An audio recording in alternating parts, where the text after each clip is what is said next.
Mr. Speaker, Mr. Vice President, members of Congress, my fellow Americans. Tonight marks the 8th year that I've come here to report on the State of the Union. And for this final one, I'm going to try to make it a little shorter.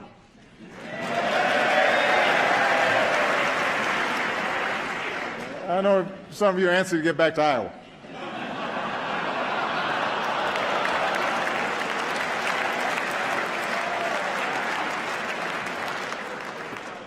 I've been there.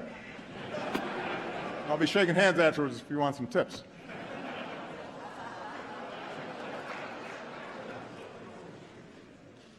Now, I understand that because it's an election season, expectations for what we will achieve this year are low. But, Mr. Speaker, I appreciate the constructive approach that you and other leaders took at the end of last year to pass a budget and make tax cuts permanent for working families. So I hope we can work together this year on some bipartisan priorities like criminal justice reform and helping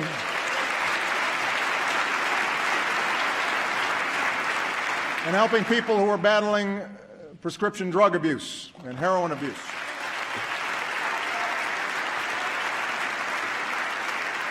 So, who knows? We might surprise the cynics again. But tonight, I want to go easy on the traditional list of proposals for the year ahead. Don't worry, I've got plenty. From helping students learn to write computer code to personalizing medical treatments for patients. And I will keep pushing for progress on the work that I believe still needs to be done. Fixing a broken immigration system. Protecting our kids from gun violence. Equal pay for equal work. Paid leave. Raising the minimum wage. All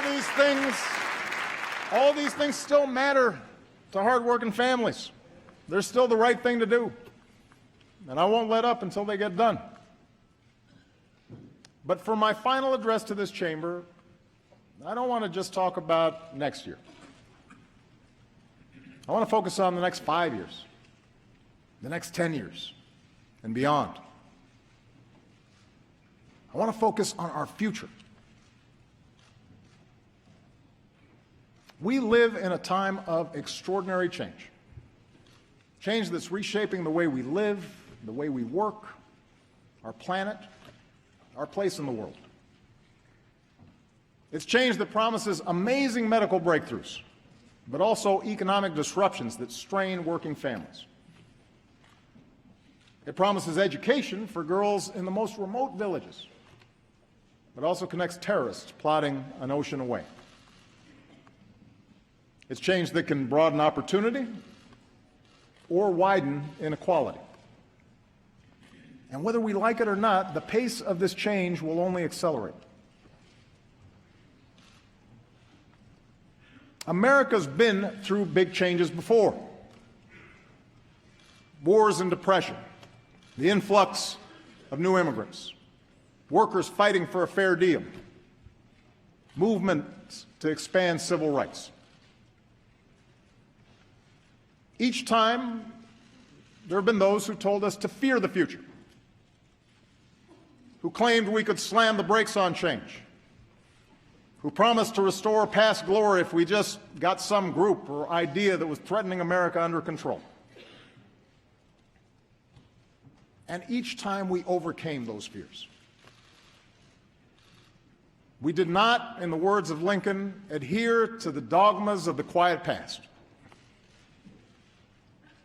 Instead, we thought anew and acted anew.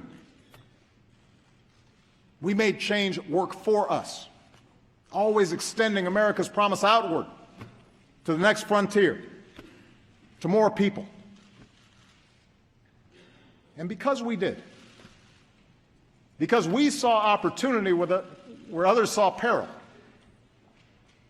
we emerged stronger and better than before. What was true then can be true now.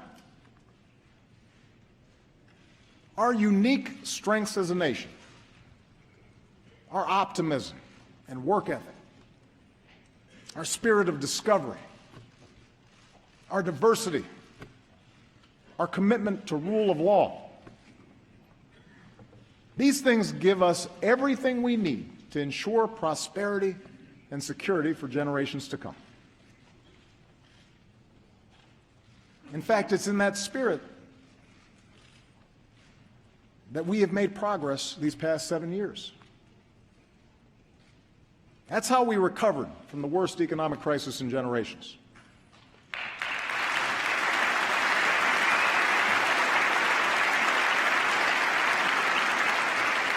That's how we reformed our healthcare system and reinvented our energy sector.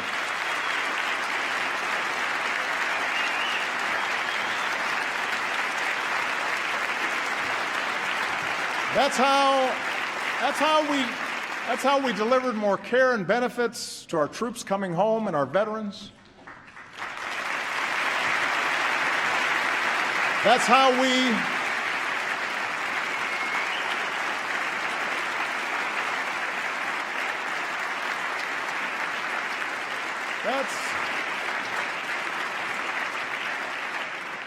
we secured the freedom in every state to marry the person we love.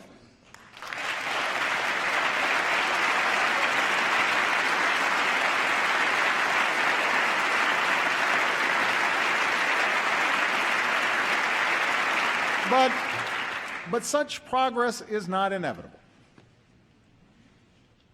It's the result of choices we make together. And we face such choices right now. Will we respond to the changes of our time with fear, turning inward as a nation, turning against each other as a people? Or will we face the future with confidence in who we are, in what we stand for, and the incredible things that we can do together? So let's talk about the future. And 4 big questions that I believe we as a country have to answer, regardless of who the next president is or who controls the next Congress. First, how do we give everyone a fair shot at opportunity and security in this new economy?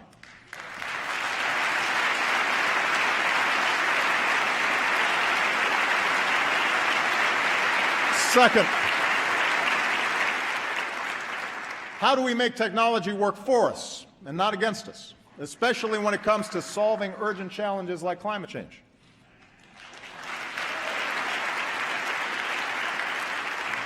Third, how do we keep America safe and lead the world without becoming its policeman?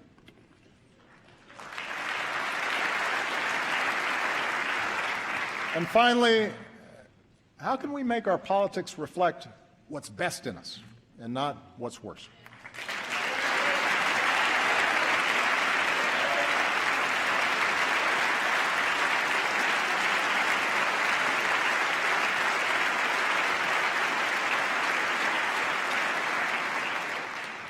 Let me start with the economy and a basic fact.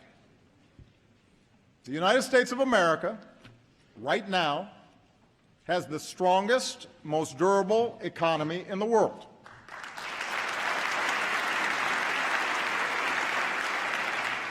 We're in the middle of the longest streak of private sector job creation in history.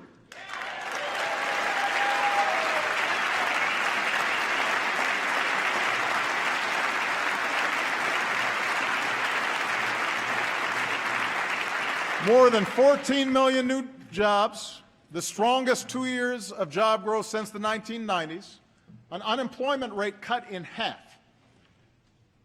Our auto industry just had its best year ever.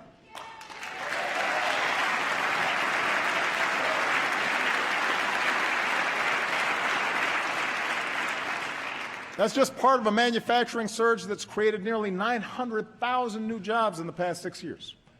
And we've done all this while cutting our deficits by almost 3/4.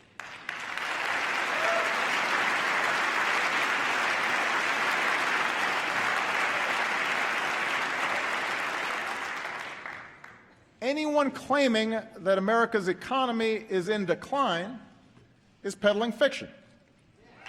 Now,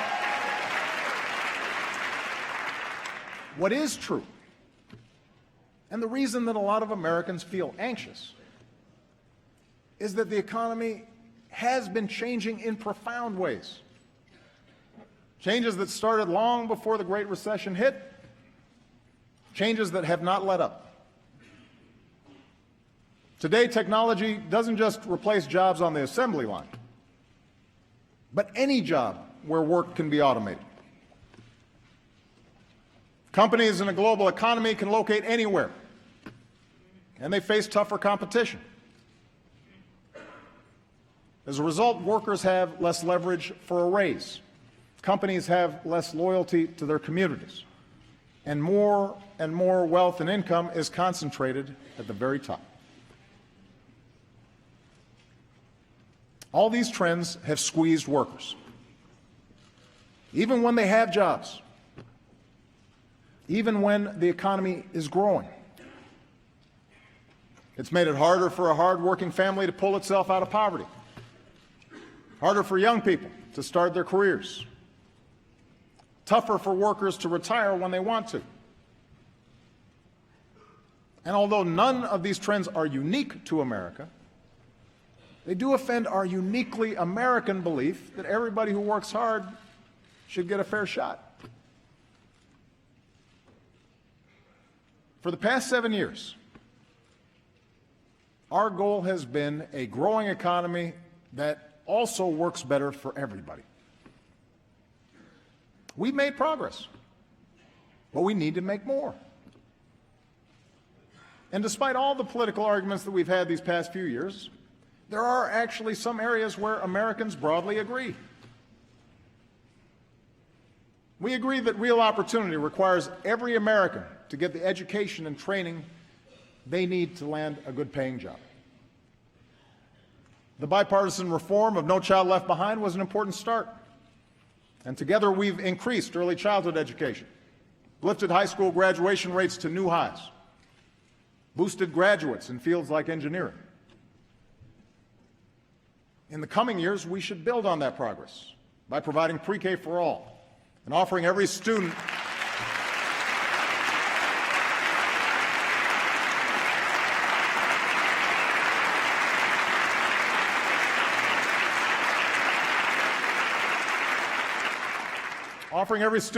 the hands-on computer science and math classes that make them job ready on day one. We should recruit and support more great teachers for our kids.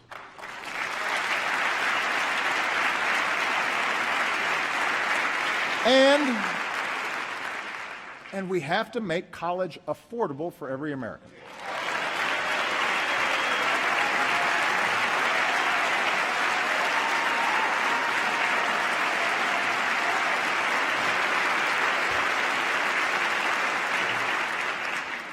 No hardworking student should be stuck in the red.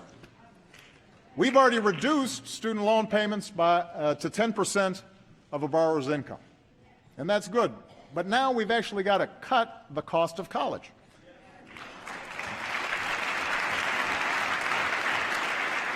Providing 2 years of community college at no cost for every responsible student is one of the best ways to do that, and I'm going to keep fighting to get that started this year. It's the right thing to do.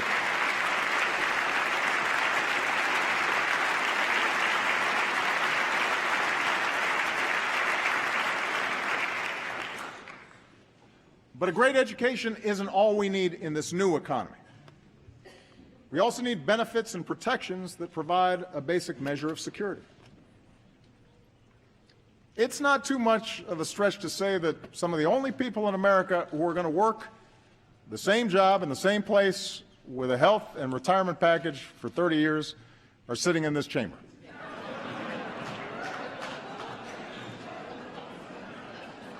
For everyone else, especially folks in their 40s and 50s, saving for retirement or bouncing back from job loss has gotten a lot tougher. Americans understand that at some point in their careers, in this new economy, they may have to retool, they may have to retrain, but they shouldn't lose what they've already worked so hard to build in the process. That's why Social Security and Medicare are more important than ever. We shouldn't weaken them, we should strengthen them.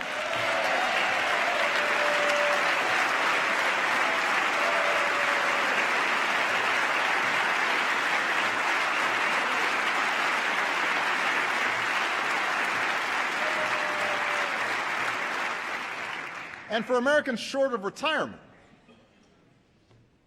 basic benefits should be just as mobile as everything else is today.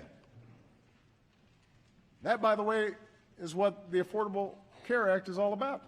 It's about filling the gaps in employer-based care so that when you lose a job, or you go back to school, or you strike out and launch that new business, you'll still have coverage. Nearly 18 million people have gained coverage so far. And in the process,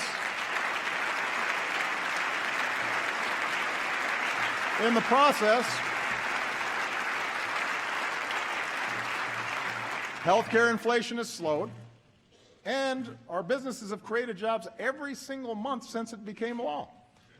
Now, I'm guessing we won't agree on healthcare anytime soon. But, oh, applause right there. Just a guess.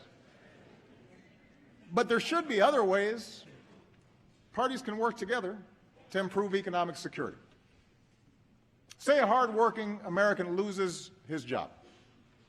We shouldn't just make sure that he can get unemployment insurance. We should make sure that program encourages him to retrain for a business that's ready to hire him.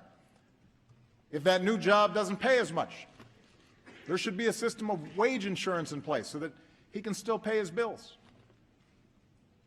And even if he's going from job to job, he should still be able to save for retirement and take his savings with him. That's the way we make the new economy work better for everybody. I also know Speaker Ryan has talked about his interest in tackling poverty. America is about giving everybody willing to work a chance, a hand up. And I'd welcome a serious discussion about strategies we can all support, like expanding tax cuts for low-income workers who don't have children.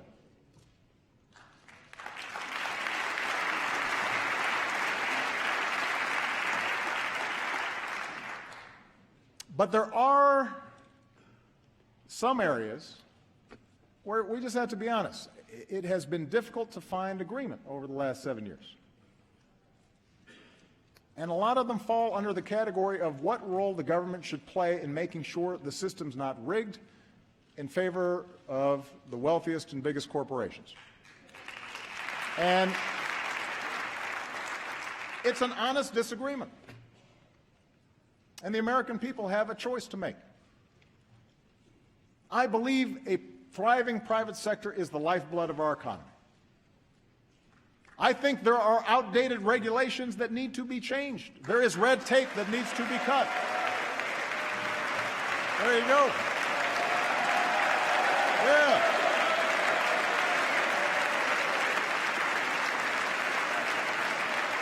See?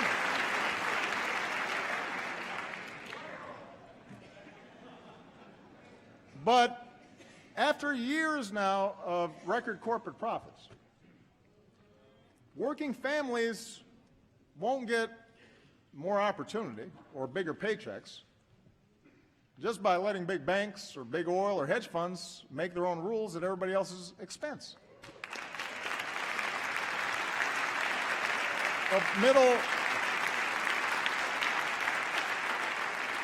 Middle-class families are not going to feel more secure because we allowed a tax on collective bargaining to go unanswered.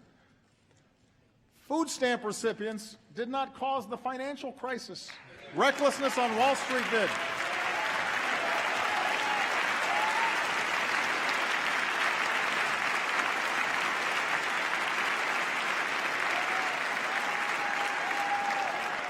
Immigrants aren't the principal reason wages haven't gone up. Those decisions are made in the boardrooms that all too often put quarterly earnings over long-term returns. It's sure not the average family watching tonight that avoids paying taxes through offshore accounts.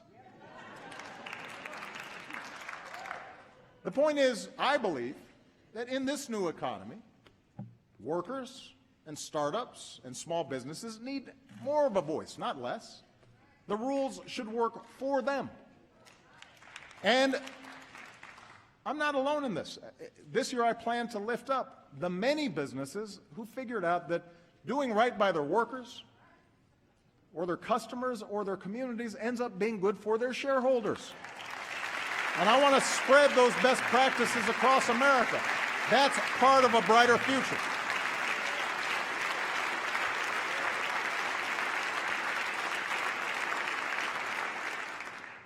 In fact, it turns out many of our best corporate citizens are also our most creative. And this brings me to the second big question we as a country have to answer. How do we reignite that spirit of innovation to meet our biggest challenges?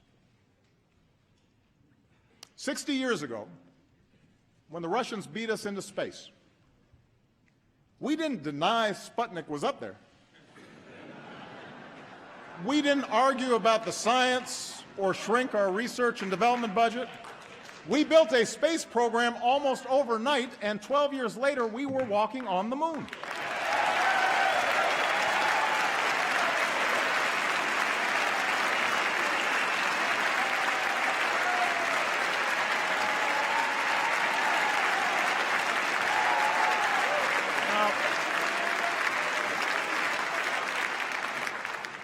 That spirit of discovery is in our DNA. America is Thomas Edison and the Wright brothers and George Washington Carver. America is Grace Hopper and Katherine Johnson and Sally Ride.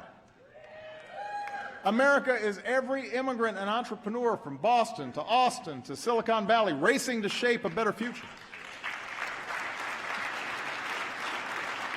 That's who we are. And over the past 7 years, we've nurtured that spirit. We've protected an open internet and taken bold new steps to get more students and low-income Americans online. We've launched next-generation manufacturing hubs and online tools that give an entrepreneur everything he or she needs to start a business in a single day. But we can do so much more.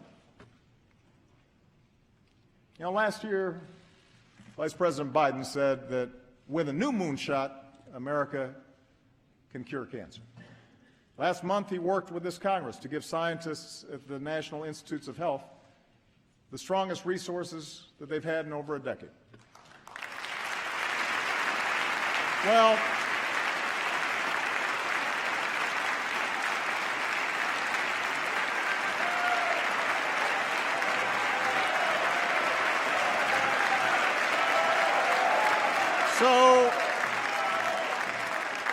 So tonight I'm announcing a new national effort to get it done. And because he's gone to the mat for all of us on so many issues over the past 40 years, I'm putting Joe in charge of mission control.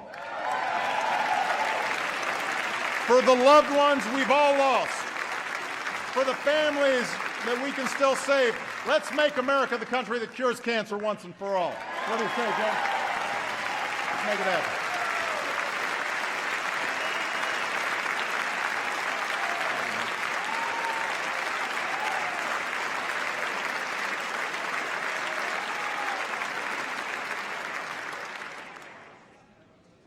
Now, medical research is critical. We need the same level of commitment when it comes to developing clean energy sources.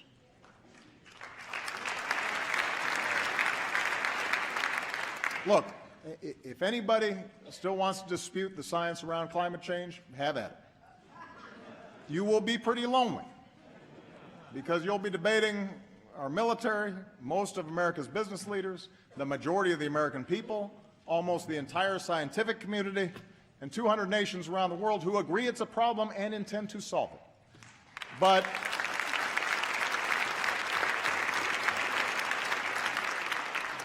even if the planet wasn't at stake, even if 2014 wasn't the warmest year on record, until 2015 turned out to be even hotter, why would we want to pass up the chance for American businesses to produce and sell the energy of the future.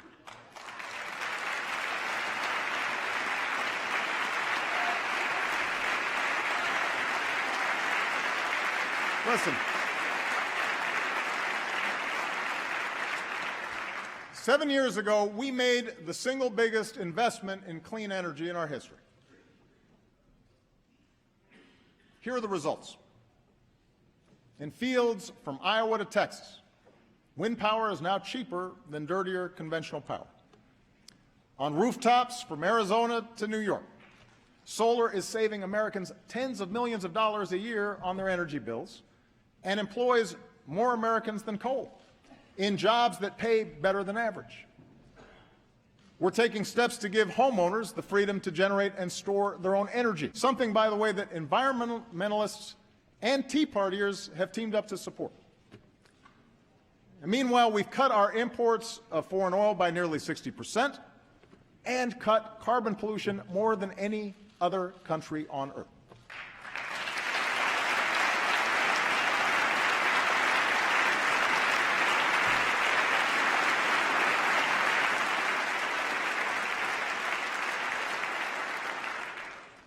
Gas under $2 a gallon ain't bad either.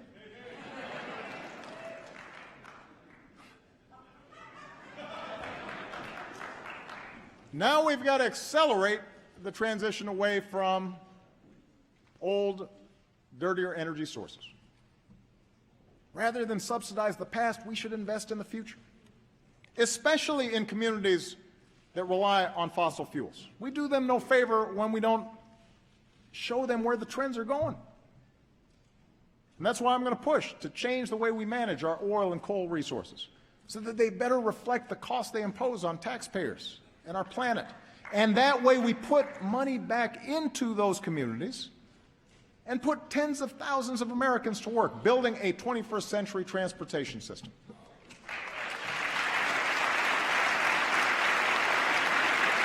Now,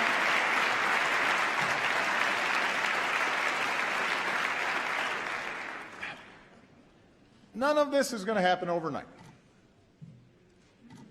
And yes, there are plenty of entrenched interests who want to protect the status quo. But the jobs we'll create, the money we'll save, the planet we'll preserve, that is the kind of future our kids and our grandkids deserve. And it's within our grasp. And climate change is just one of many issues where our security is linked to the rest of the world. And that's why the third big question that we have to answer together is how to keep America safe and strong without either isolating ourselves or trying to nation build everywhere there's a problem. I told you earlier, all the talk of America's economic decline is political hot air. Well, so is all the rhetoric you hear about our enemies getting stronger and America getting weaker. Let me tell you something. The United States of America is the most powerful nation on earth. Period. Period. It's not even close. It's not even close.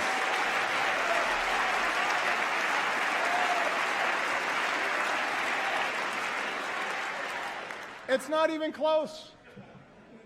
We spend more on our military than the next 8 nations combined. Our troops are the finest fighting force in the history of the world.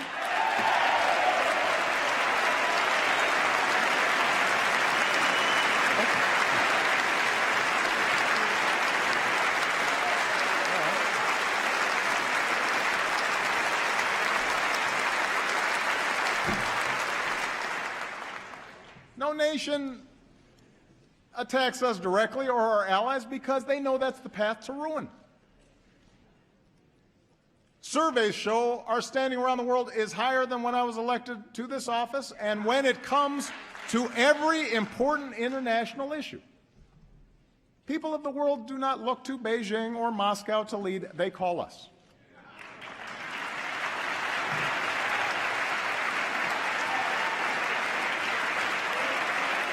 So,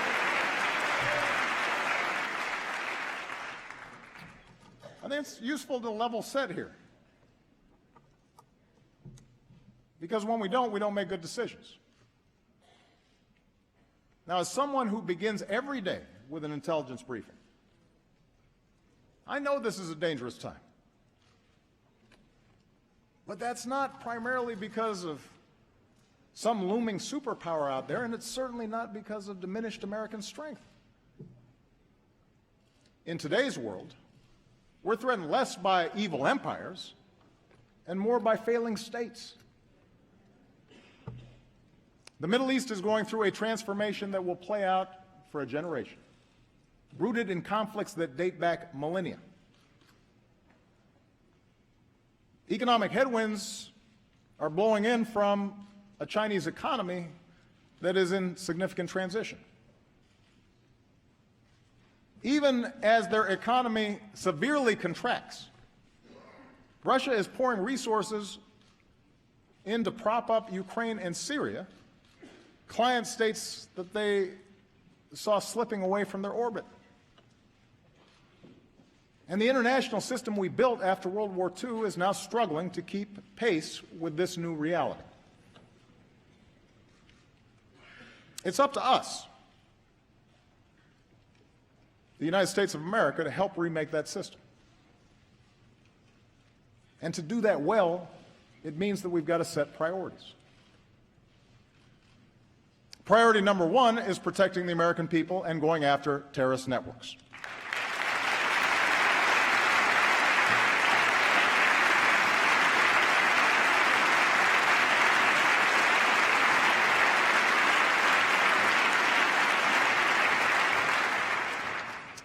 Both al-Qaeda and now ISIL pose a direct threat to our people because in today's world, even a handful of terrorists who place no value on human life, including their own, can do a lot of damage. They use the internet to poison the minds of individuals inside our country. Their actions undermine and destabilize our allies. We have to take them out. But as we focus on destroying ISIL, over-the-top claims that this is World War III just play into their hands. Masses of fighters on the back of pickup trucks, twisted souls plotting in apartments or garages, they pose an enormous danger to civilians. They have to be stopped. But they do not threaten our national existence. That is the story ISIL wants to tell. That's the kind of propaganda they use to recruit. We don't need to build them up to show that we're serious. And we sure don't need to push away vital allies in this fight by echoing the lie that ISIL is somehow representative of one of the world's largest religions.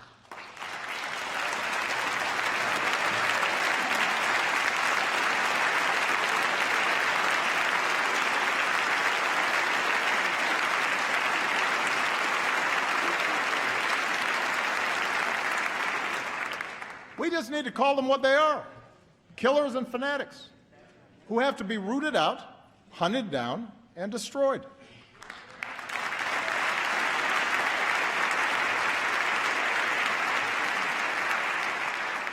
And that's exactly what we're doing. For more than a year, America has led a coalition of more than 60 countries to cut off ISIL's financing, disrupt their plots, stop the flow of terrorist fighters, and stamp out their vicious ideology.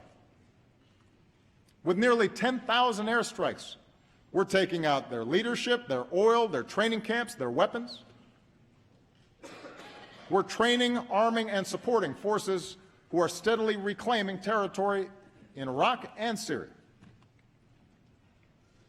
If this Congress is serious about winning this war and wants to send a message to our troops and the world, authorize the use of military force against ISIL. Take a vote.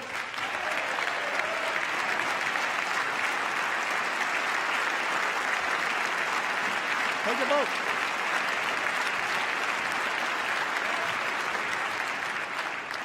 But the American people should know that with or without congressional action, ISIL will learn the same lessons as terrorists before them. If you doubt America's commitment, or mine, to see that justice is done, just ask Osama bin Laden.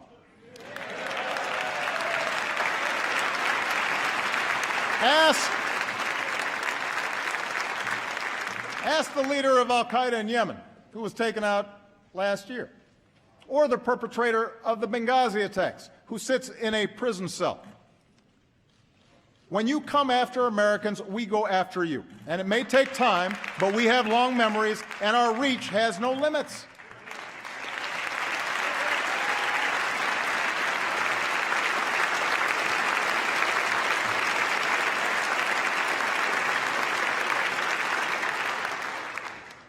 Our foreign policy has to be focused on the threat from ISIL and al-Qaeda. But it can't stop there. For even without ISIL, even without al-Qaeda, instability will continue for decades in many parts of the world. In the Middle East, in Afghanistan and parts of Pakistan, in parts of Central America and Africa and Asia. Some of these places may become safe havens for new terrorist networks. Others will just fall victim to ethnic conflict or famine, feeding the next wave of refugees. The world will look to us to help solve these problems. And our answer needs to be more than tough talk or calls to carpet bomb civilians. That may work as a TV soundbite, but it doesn't pass muster on the world stage. We also can't try to take over and rebuild every country that falls into crisis, even if it's done with the best of intentions. That's not leadership. That's a recipe for quagmire, spilling American blood and treasure that ultimately will weaken us. It's the lesson of Vietnam. It's the lesson of Iraq, and we should have learned it by now.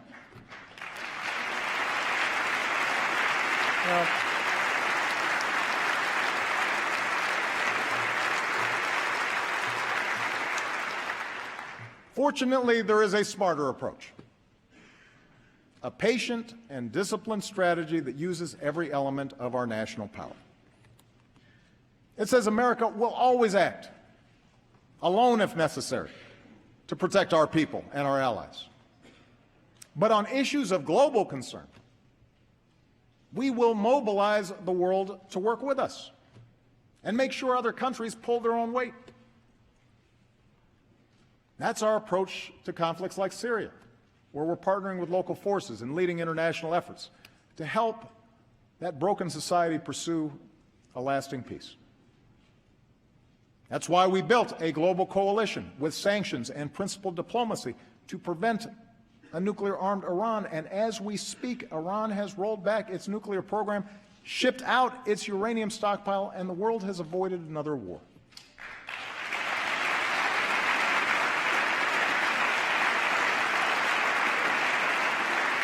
That's how we stopped the spread of Ebola in West Africa.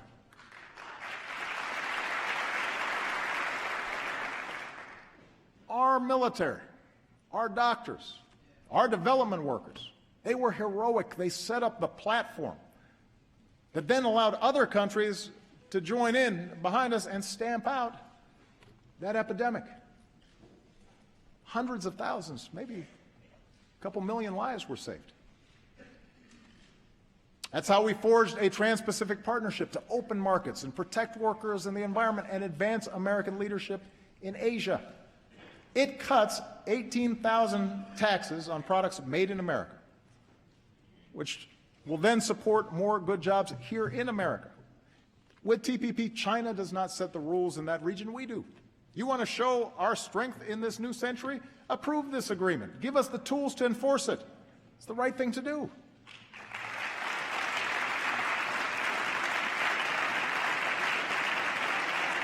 Let me give you another example. 50 years of isolating Cuba had failed to promote democracy. It set us back in Latin America. That's why we restored diplomatic relations, opened the door to travel and commerce, positioned ourselves to improve the lives of the Cuban people.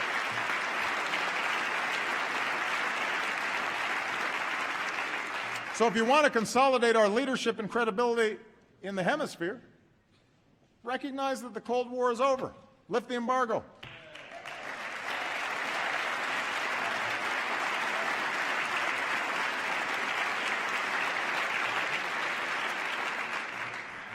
The point is, American leadership in the 21st century is not a choice between ignoring the rest of the world, except when we kill terrorists, or occupying and rebuilding whatever society is unraveling. Leadership means a wise application of military power and rallying the world behind causes that are right. It means seeing our foreign assistance as a part of our national security, not something separate, not charity. When we lead nearly 200 nations to the most ambitious agreement in history to fight climate change, yes, that helps vulnerable countries, but it also protects our kids. When we help Ukraine defend its democracy, or Colombia resolve a decades-long war, that strengthens the international order we depend on. When we help African countries feed their people and care for the sick, it's the right thing to do, and it prevents the next pandemic from reaching our shores. You know, right now we're on track to end the scourge of HIV/AIDS. That's within our grasp. And we have the chance to accomplish the same thing with malaria, something I'll be pushing this Congress to fund this year.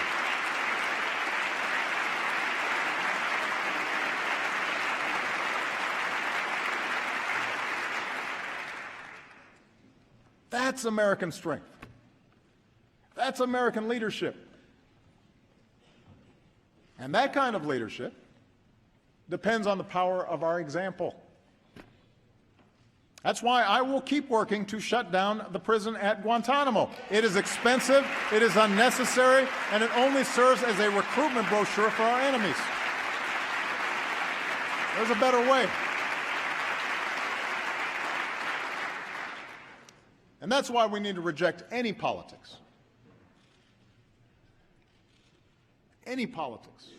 that targets people because of race or religion. Let me just say this.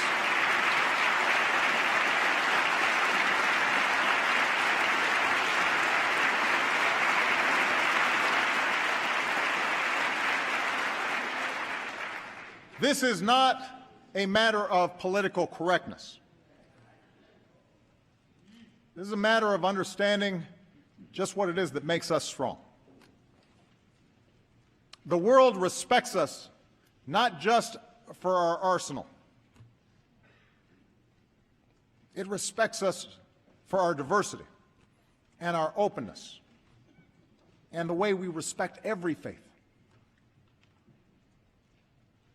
His Holiness Pope Francis told this body, from the very spot that I'm standing on tonight, that to imitate the hatred and violence of tyrants and murderers is the best way to take their place.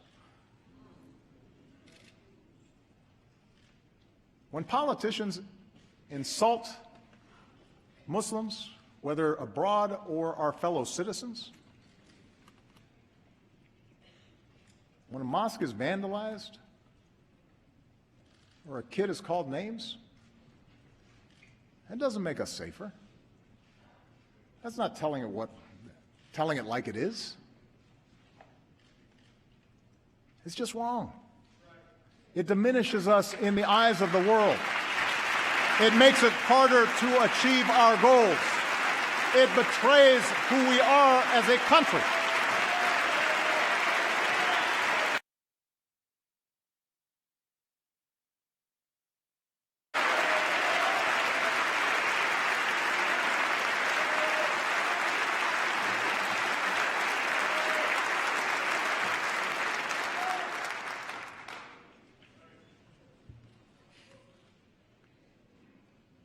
We the people.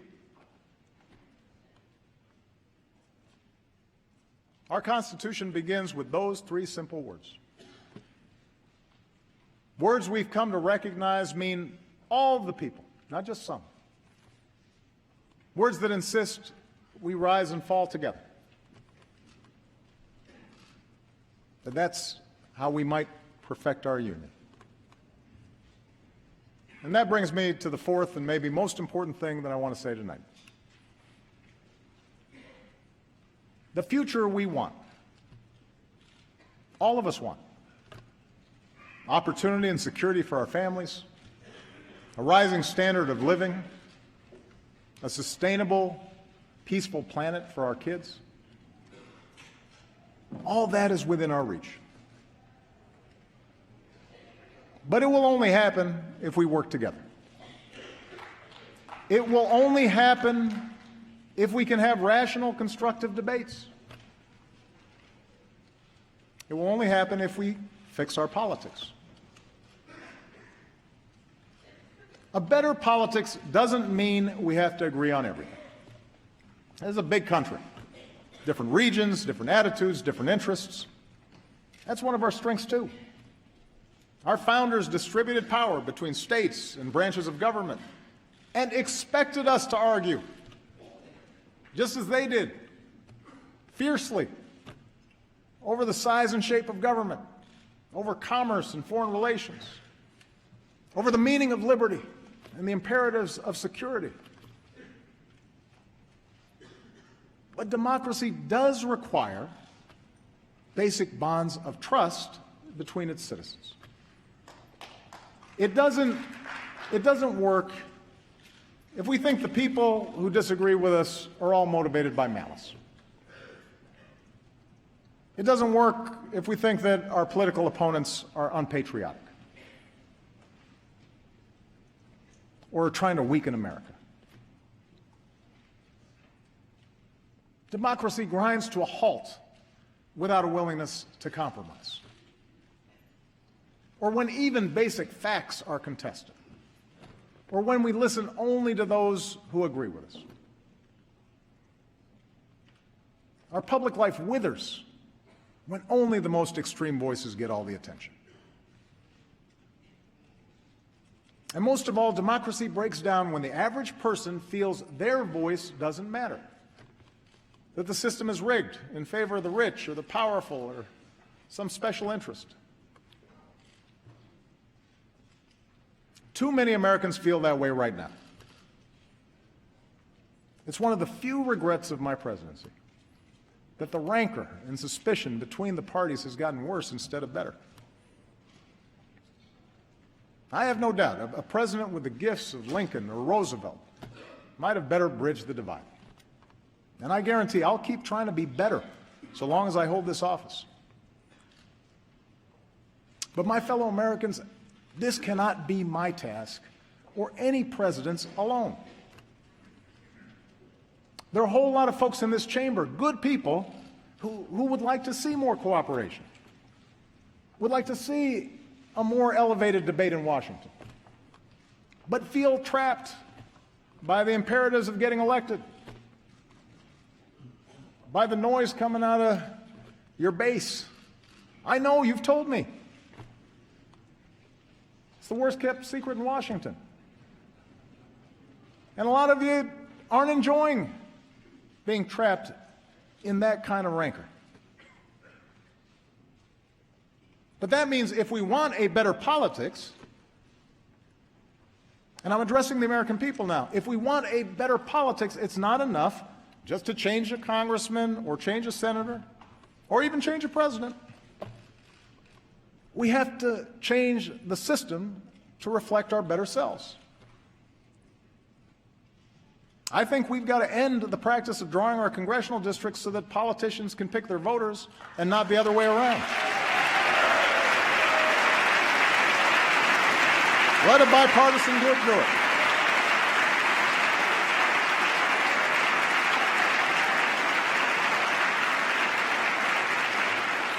I believe we've got to reduce the influence of money in our politics so that A handful of families or hidden interests can't bankroll our elections.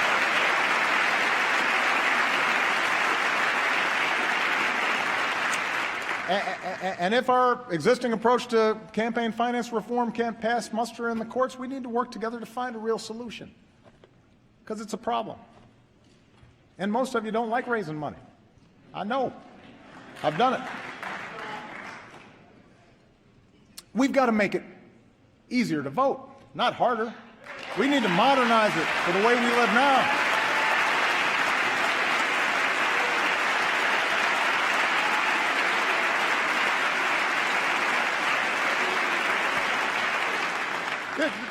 This is America. We want to make it easier for people to participate. And over the course of this year, I intend to travel the country to push for reforms that do just that. But I can't do these things on my own. Changes in our political process, in not just who gets elected, but how they get elected, that will only happen when the American people demand it. It depends on you. That's what's meant by a government of, by and for the people.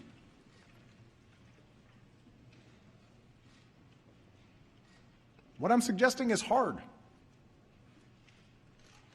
It's a lot easier to be cynical, to accept that change is not possible. And politics is hopeless. And the problem is, all the folks who are elected don't care. And to believe that our voices and our actions don't matter. But if we give up now, then we forsake a better future. Those with money and power will gain greater control over the decisions that could send a young soldier to war, or allow another economic disaster, or roll back the equal rights and voting rights that generations of Americans have fought, even died to secure. And then, as frustration grows, there will be voices urging us to fall back into our respective tribes, to scapegoat fellow citizens who don't look like us, or pray like us, or vote like we do, or share the same background. We can't afford to go down that path. It won't deliver the economy we want. It will not produce the security we want. But most of all, it contradicts everything that makes us the envy of the world. So, my fellow Americans, whatever you may believe, whether you prefer one party or no party, whether you supported my agenda or fought as hard as you could against it, our collective futures depends on your willingness to uphold your duties as a citizen, to vote, to speak out, to stand up for others, especially the weak, especially the vulnerable, knowing that each of us is only here because somebody, somewhere, stood up for us.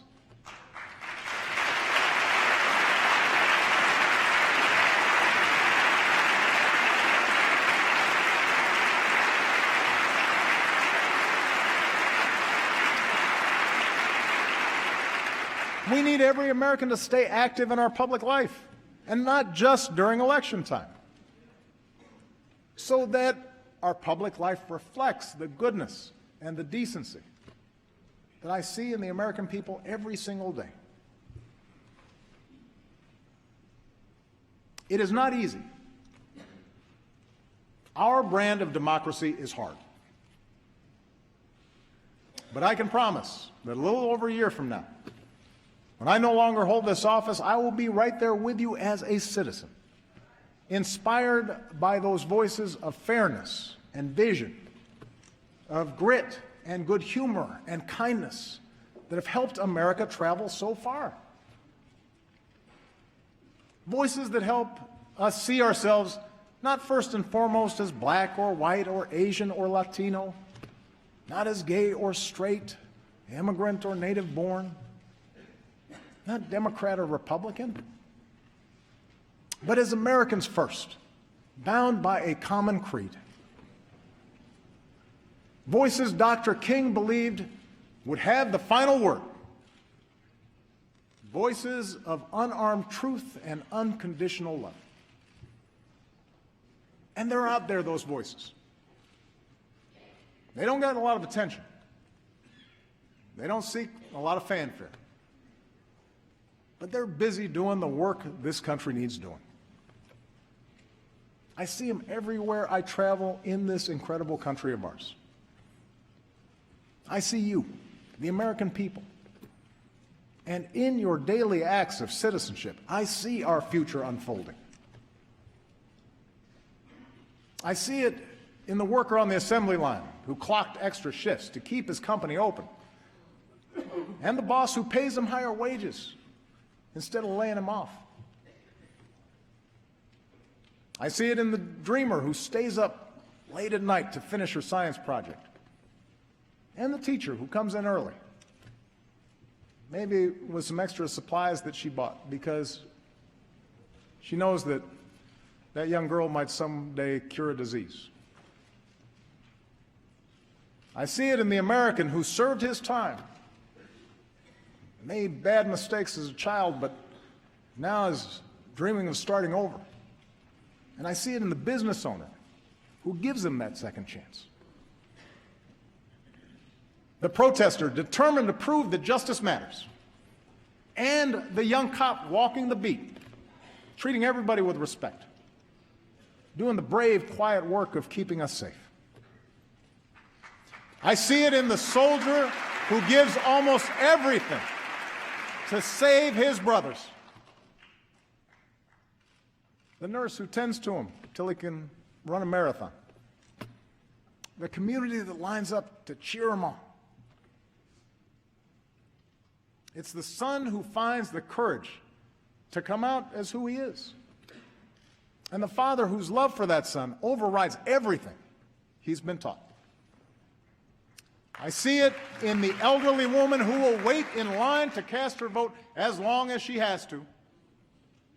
The new citizen who casts his vote for the first time. The volunteers at the polls who believe every vote should count. Because each of them, in different ways, know how much that precious right is worth. That's the America I know. That's the country we love. Clear-eyed, big-hearted, undaunted by challenge, optimistic that unarmed truth and unconditional love will have the final word. That's what makes me so hopeful about our future. I believe in change because I believe in you, the American people. And that's why I stand here as confident as I have ever been that the state of our union is strong. Thank you. God bless you. God bless the United States of America.